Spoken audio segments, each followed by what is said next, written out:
মাননীয় স্পিকার, কৃষিপণ্য সংরক্ষণের লক্ষ্যে আধুনিক কোল্ড স্টোরেজ ও গুদাম নির্মাণ করা হচ্ছে। এছাড়া ফল ও সবজি সংরক্ষণের জন্য মিনি কোল্ড স্টোরেজ স্থাপন এবং পেঁয়াজ সংরক্ষণের জন্য এয়ার ফ্লো মেশিন বিতরণের উদ্যোগ গ্রহণ করা হয়েছে প্রায় 7,000। কৃষিপণ্যের রফতানির লক্ষ্যে উত্তরাঞ্চলে কৃষিপণ্য রফতানি অঞ্চল প্রতিষ্ঠা এবং ক্রয় কেন্দ্র স্থাপনের পরিকল্পনা বর্তমান সরকার নিয়েছে। মাননীয় স্পিকার, কৃষি গবেষণা উদ্ভাবনে সরকার ব্যাপক গুরুত্ব দিচ্ছে।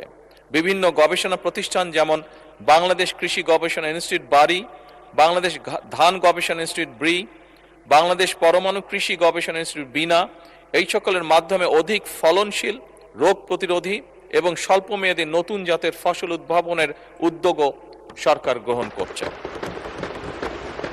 মাননীয় স্পিকার, বিশেষ করে জলবায়ু সহনশীল ফসল উদ্ভাবনে জোর দেওয়া হচ্ছে, যাতে করে পরিবর্তিত পরিবেশেও কৃষি উৎপাদন বজায় থাকে।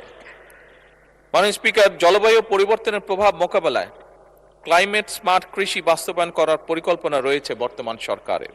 লবণাক্ততা, খরা ও বন্যা সহ সহনশীল ফসল চাষ, পানি ব্যবস্থার উন্নয়ন এবং টেকসই কৃষি প্রযুক্তি ব্যবহারের মাধ্যমে কৃষিকে পরিবেশ বান্ধব করা, কম সেচ, কম রাসায়নিক সার ও কম কীটনাশক প্রয়োগের মাধ্যমে ফসল উৎপাদন, প্রিপেইড মিটার স্থাপন এবং সেচের অল্টারনেট ওয়েটিং অ্যান্ড ড্রাইং পদ্ধতির মাধ্যমে খরাপ্রবণ অঞ্চলে ভূগর্ভস্থ পানির ব্যবহার কমিয়ে পরিবেশের ভারসাম্য রক্ষা, মোবাইল অ্যাপ যেমন খামারি অ্যাপস ব্যবহার করে স্থানভিত্তিক উপযুক্ত ফসল চাষ করে সেচ, সার সহ অন্যান্য